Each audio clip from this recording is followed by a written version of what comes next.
The vlog is going up on a Tuesday. Culotta and the Prince right here celebrating today's show. Thought it was a great show today. Don't usually just throw that out there, but it really was. Joe Oliva stopped by in the first hour. We talked Bayou Country Superfest, the importance of facilities. We also talked scheduling, which seemed to kind of stick today.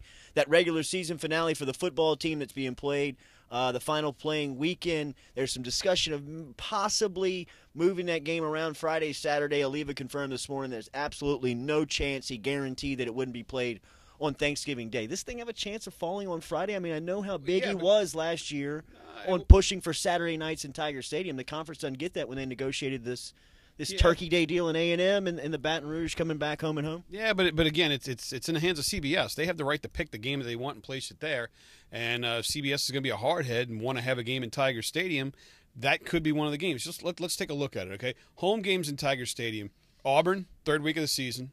That's very early because, again, CBS the first 2 weeks have U.S. Open coverage. So do they want the first game they have to be a day game in Tiger Stadium? I don't know, maybe not. Then you're looking at Florida, kind of a rebuilding season for Florida. Depends upon what kind of start they get, whether or not that game is going to be a CBS game.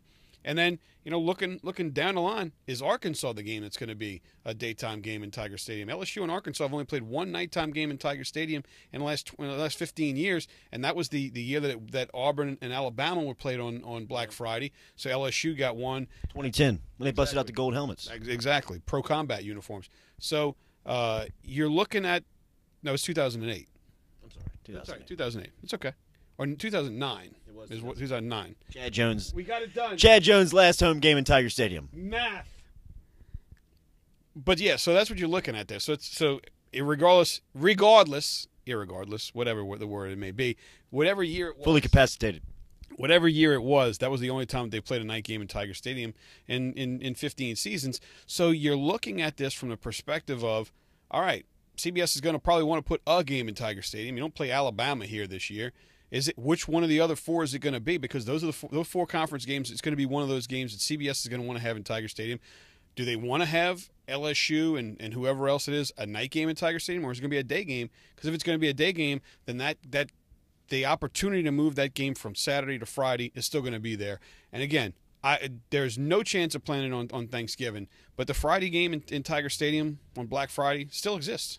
Garrett Temple stopped by an hour or two. Garrett picked up the player option. It was his option to come back in this second year of a contract that he signed last season for the Washington Wizards. Told us about how he's getting into the rotation, going out of the regular season into the playoffs, injured his hamstring, played about 26 minutes versus the Atlanta Hawks in that round of playoff action, but really talked about the experience that he gained being on the floor.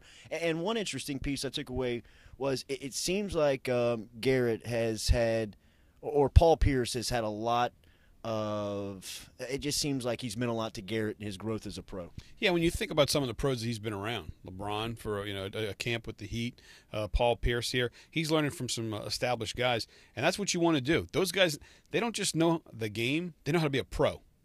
There's a difference there. Sure. Being a good basketball player and being a pro are completely separate things. Great to see he's learning from those guys. Also, if you can, check out the podcast. He's got a great breakdown of the East and Western Conference Finals. I thought he couldn't ask for any better information than what Garrett Temple gave us this morning. Garrett Temple, of course, a redshirt freshman on that 2006 Final Four team. Even kind of referenced one of those games when he was guarding J.J. Redick, of course, in that regional round versus Duke in the round of 16 during that magical run in 06 to last week guarding a guy like Kyle Korver, who's such a sharpshooter for the Atlanta Hawks and doing a tremendous job defending him in the NBA. Will Davis, of course, our Tuesday regular, 8:30. Davis in the news right now because the UNO's head job opening up. Ron Maestri down there steps down, retires after 2 years back in the dugout with the Privateers.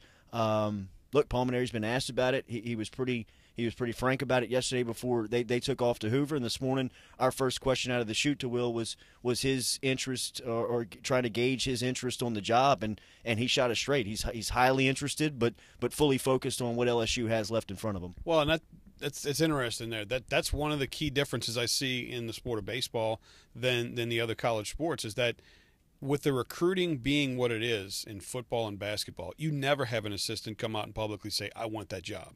But in baseball, recruiting even when you sign a kid, there's no guarantee he's going to show up because of the draft. Everyone understands that the sport of baseball on the college level is 1,000 different moving pieces. That's why you're able to get a little bit more honesty out of these guys. Just say, are you interested in this job? Absolutely, I'm interested in this job. Because you don't have to worry about recruits saying, well, he's looking to leave. They all understand.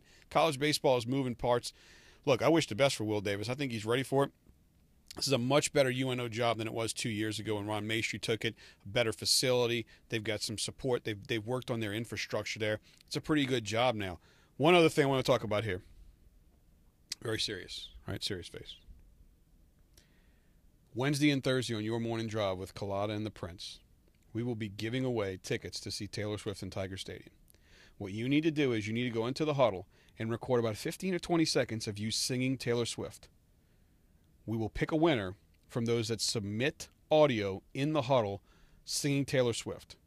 I know there's a lot of parents out there, moms and dads, that want to give that opportunity to their kid to get them into Tiger Stadium. You ready for this, Jordy? I'm ready.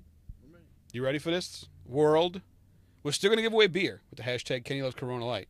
But the next 2 days, we're going to get you into Tiger Stadium to see Taylor Swift. Going up on a Tuesday, Culotta and the Prince, Monday through Friday, 7 to 9 a.m.